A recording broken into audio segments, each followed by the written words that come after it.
We had an incredibly successful visit with many of the world's top business leaders, the best, the biggest, most successful, and foreign heads of state. And now we have one of the most important meetings of all, the official formation of what is known as the Board of Peace. I want to thank the Secretary of State, Marco Rubio, Special Envoy Steve Witkoff and Jared Kushner, and their extraordinary work. I mean, they've done an amazing job. We have peace in the Middle East. Nobody thought that was possible. We've settled 8 wars, and I believe another one's coming pretty soon. You know what that is? The one that I thought was going to be an easy one. It's turned out to be probably the most difficult. Last month, 29,000 people died, mostly soldiers. Ukraine, Russia. Think of that, 29,000, 27,000 progress. Thanks as well to Secretary Scott Bessent, Howard Lutnick, and Chris Wright, U.S. Trade Representative, Jamieson Greer. They're all doing such an incredible job. Ambassador Callista Gingrich, who is here, doing a fantastic, really fantastic work. Thank you, Callista. And many other members of my administration who are so committed to peace, and they're also committed to great success. Very importantly, let me recognize the very first group of distinguished members of the Board of Peace. They will be introduced by name in just a moment. Caroline will be doing that introduction. And to each and every one of you, we are truly honored by your presence today. Leaders of countries, and most cases very popular leaders, some cases not so popular, but that's the way it goes in life. Thanks as well to President Karol Nawrocki of Poland, who's a fantastic man. He just won a very big election. I'm very proud of him.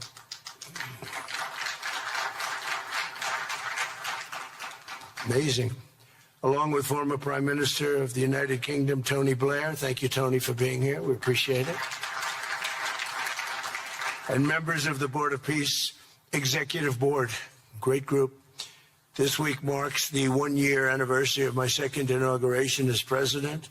No administration in history has achieved such a sweeping turnaround in 12 months' time at home and abroad. We have a tremendous mandate. We won the popular vote by millions. We won every swing state, the 7. They were saying, can you win all 7? Is it possible? Because it's not done. And we won all 7. We have a great mandate back at home. As I said yesterday, the U.S. economy is booming with virtually no inflation. It was 1.2% for the last 3 months. And we inherited the worst inflation in the history of our country. And we have economic growth now of 5.4%, looks like.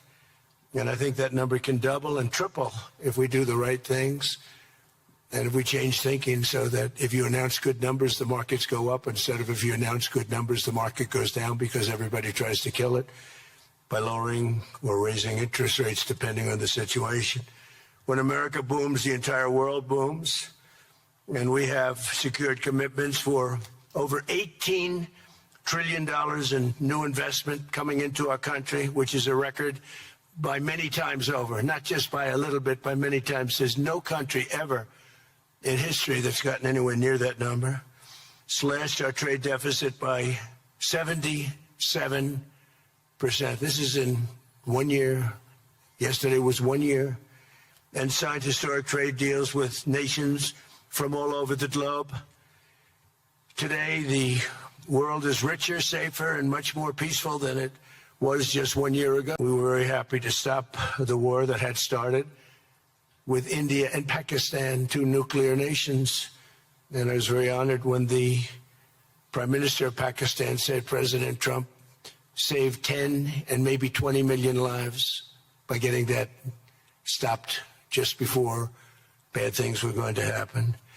As president, I ended those 8 wars in 9 months, including Cambodia and Thailand. And by the way, many of the leaders are here. Kosovo and Serbia, the Democratic Republic of the Congo and Rwanda, Pakistan and India, Israel and Iran, Egypt and Ethiopia. We're working on that right now. I met yesterday with a very good general and a very good leader of Egypt. We're working on a dam that was built which precludes the Nile River from getting water. It's a little tough situation, but we'll get that settled. I really had it just about settled in my first term, and then we had a rigged election. Took me out of commission for a little while, but here I am back. We'll get it settled. But it's a pretty tough situation. A dam was built and the water doesn't come down to the Nile. When I think of Egypt, I think of the Nile, but I think of the Nile with water in it.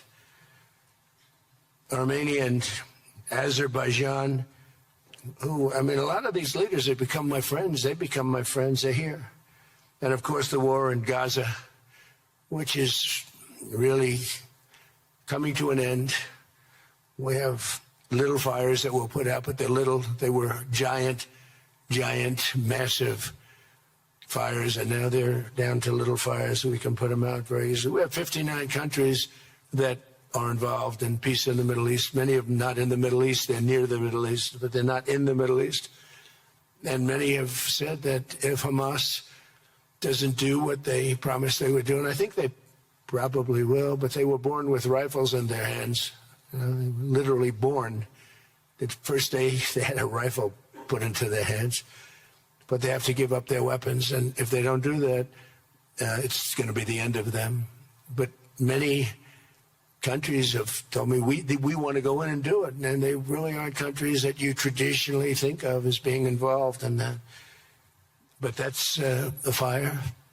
Hezbollah in Lebanon, we have to do something about that. But these are, I call them remnants. They're small remnants compared to what it was before. It was massive, large, powerful countries fighting each other. In another great victory for the ultimate goal of peace, in June, we obliterated Iran's nuclear enrichment capacity with Operation, we call it Operation Midnight Hammer. It was midnight, it was dark, no moon, and every single one of those bombs from the B-2 bombers hit the air shafts and went deep into the earth and totally obliterated everything that they were doing. They were 2 months away from having a nuclear weapon. Can't let that happen. And Iran does want to talk, and we'll talk. We've also hit ISIS in Syria, and very strongly, as you know. In my first administration, I took out al-Baghdadi, the founder of ISIS, and he was trying to start it up again because due to the tremendous talent of General Raisin Kane, as I call him, he wiped out ISIS in a period of 3 weeks in my first term.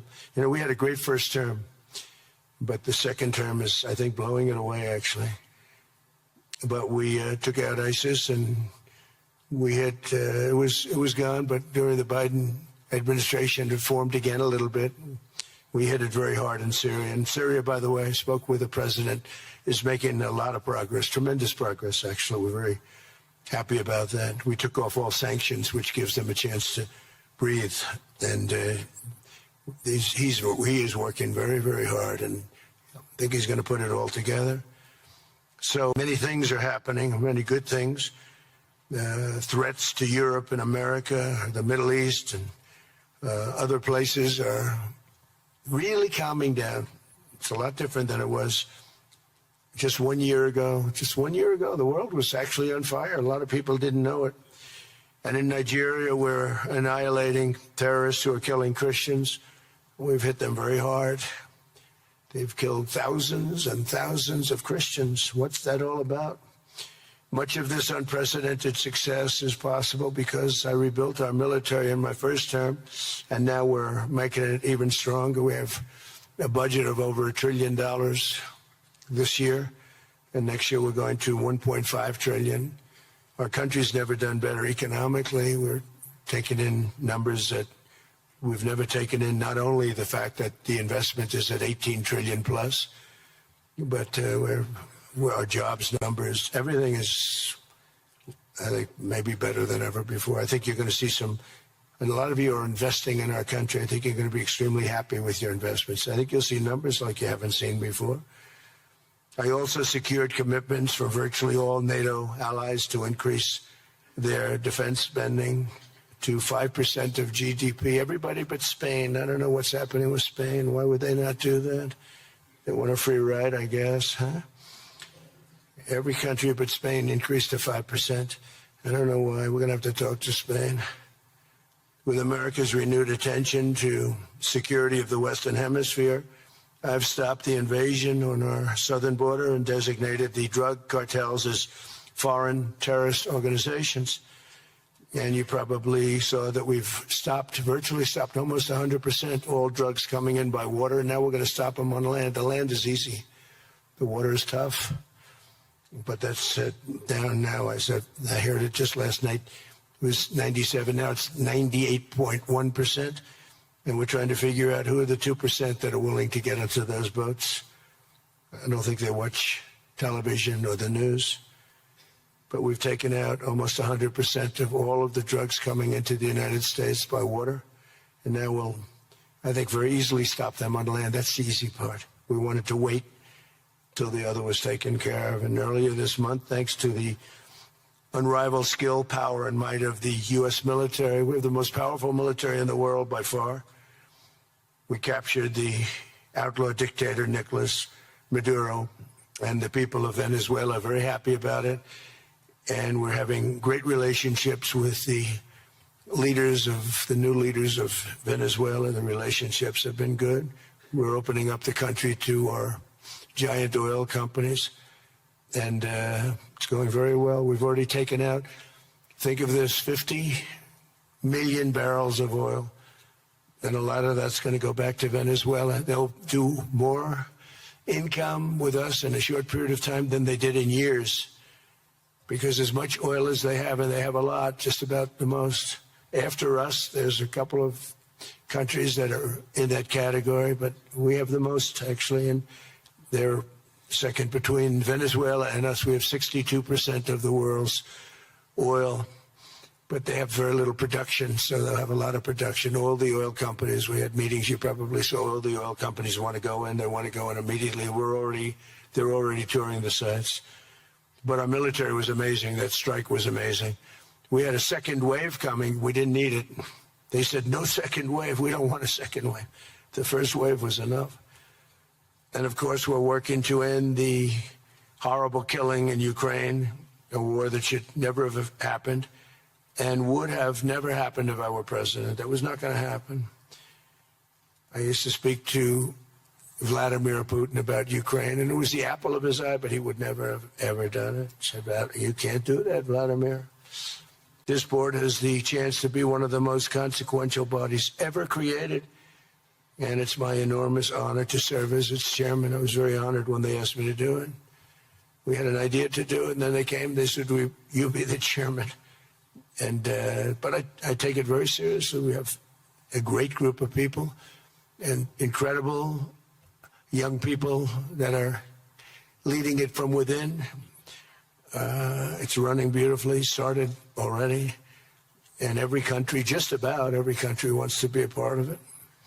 And we just sent out the letters a couple of days ago, and these are just the countries that are here.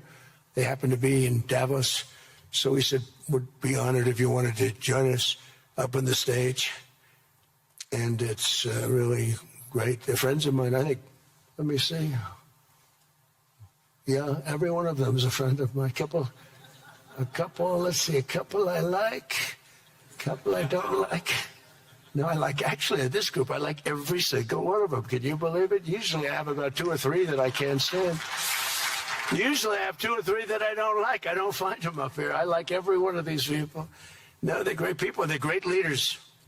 And the Board of Peace is composed of leaders, the top leaders in the world, actually. Last October, we released a plan for the permanent end to the conflict in Gaza, and I'm pleased to say that our vision was unanimously adopted by the United Nations Security Council late last year. Under phase 1 of this plan, we have painstakingly maintained that Gaza, and we're going to have it very strongly, and it's what we have. maintained the Gaza ceasefire, delivered record levels of humanitarian aid. We've given aid. You know, you used to hear all the people were starving and it was terrible. Now you don't hear that anymore. We've delivered record levels of humanitarian aid. I want to thank the United States, but I want to thank some of the countries that are sitting right up here, because they've sent great aid, aid also in the form of money, where we go out and purchase food, and you don't hear those stories anymore with people starving. And secured the release of all 20, we secured the release of all 20 living hostages. Now, I want to thank Steve Witkoff and Jared and everybody for working so hard. They worked so hard, but there were 20 remaining living hostages. Now, we got hundreds out, but the last 20, I said, boy, that's going to be a tough one. And I said that a year before, and it was a tough one, but we got them. Got all 20, every one of them. And we had also about 28 that were dead, but the parents wanted them just as though they were living, just as much. Some cases, it almost seemed more. It was amazing, actually, the love but their boy had been killed. In just about all cases, young men. Their boy had been killed, and they wanted the body of the boy, and it looked like it couldn't be done. And with the exception of one, and we're close on the track of that, we've got them all, every single one of them, which is amazing. It's a rough job. That was a rough job. And I've been very clear that Hamas must return that last remaining deceased hostage as well. We're committed to ensuring Gaza is demilitarized, properly governed, and beautifully rebuilt. It's going to be a great plan, and that's where the Board of Peace really started. And I think we can spread out to other things as we succeed with Gaza. We're going to be very successful in Gaza. It's going to be a great thing to watch. And we can do other things. We can do numerous other things. Once this board is completely formed, we can do pretty much whatever we want to do. And we'll do it in conjunction with the United Nations. I've always said the United Nations has got tremendous potential, has not used it. But there's tremendous potential in the United Nations. And you have some great people at the United Nations. But so far it hasn't. On the 8 wars that I ended, I never spoke to the United Nations about any of them. And you would think that I should have. You would think they could have done those 8 wars, but they couldn't have. And they tried, I guess, in some of them, but they didn't try hard enough. But there's tremendous potential with the United Nations. And I think the combination of the Board of Peace with the kind of people we have here, coupled with the United Nations, can be something very, very unique for the world. It's for the world. This isn't United States. This is for the world. As everyone can see today, the first steps toward a brighter day for the Middle East and a much safer future for the world are unfolding right before your very eyes. Together we are in a position to have an incredible chance. I don't even call it a chance. I think it's going to happen. To end decades of suffering, stop generations of hatred and bloodshed, and forge a beautiful, everlasting, and glorious peace for that region and for the whole region of the world, because I'm calling the world a region. The world is a region. We're going to have peace in the world. And boy, would that be a great legacy for all of us. Everybody in this room is a star, or you wouldn't be here. There's a reason that you're here, and you're all stars. You're the biggest people, the most important people in the world, most powerful people in the world.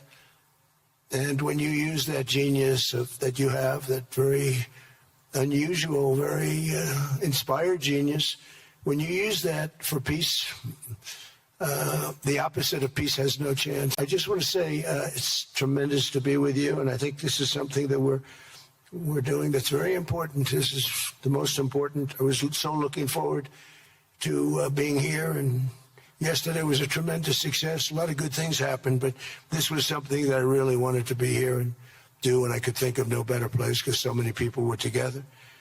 And now to bring the Board of Peace into full force, I ask Sheikh Issa of Bahrain and Foreign Minister Barita of Morocco to join me in signing and ratifying the Board of Peace Charter. Thank you very much, everybody. Appreciate it. Thank you.